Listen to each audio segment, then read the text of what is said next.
শ্রীমদ্ ভগবদ্ গীতায় জীবনযাপনের কথা বলেছেন শ্রীকৃষ্ণ। গীতার এই শিক্ষাগুলি মহাভারতের যুদ্ধের সময় শ্রীকৃষ্ণ অর্জুনকে দিয়েছিলেন।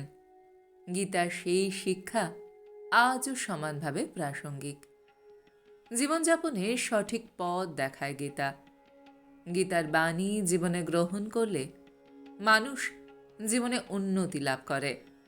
গীতাই একমাত্র ধর্মগ্রন্থ যা মানুষকে বাঁচতে শেখায়।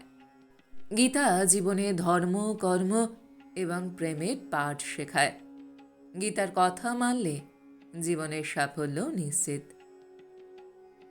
এবার আমরা গীতার কিছু বিখ্যাত বাণী শুনে নেব, যা মেনে চললে আপনি আপনার জীবনে অবশ্যই সফলতা অর্জন করতে পারবেন। 1. প্রতিকূলতাই শেখায়।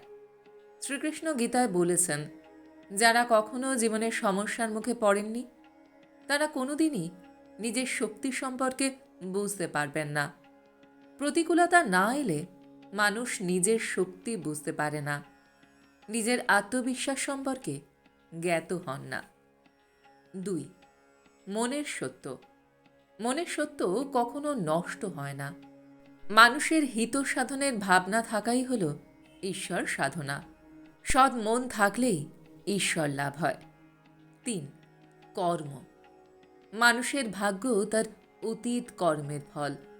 আজকের কাজ আমাদের আগামী নির্ধারণ করে, তাই আমাদের উচিত সব সময় কর্ম করে চলা। কর্মের ফল মেলেই। 4. মনকে শান্ত করা।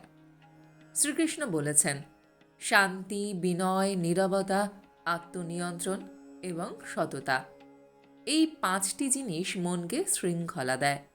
প্রতিটি মানুষের মধ্যে এই সমস্ত গুণ থাকা উচিত, তবেই সে সঠিক পথে চলতে পারে। 5. স্বপ্রতিভ।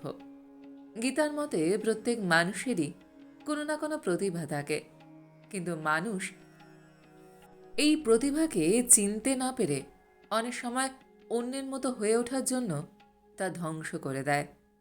তাই অন্যের মতো হয়ে ওঠা উচিত নয়, বরং নিজের প্রতিভাকে চেনা দরকার।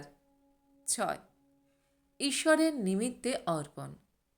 শ্রীকৃষ্ণ বলেছেন, ঈশ্বরের কাছে সমর্পণ করতে হবে। এর মাধ্যমে মুক্ত জীবনের আনন্দ অনুভব করবেন। তাই ঈশ্বরের কাছে সমর্পণ করে নিজের কর্ম করে চলা উচিত।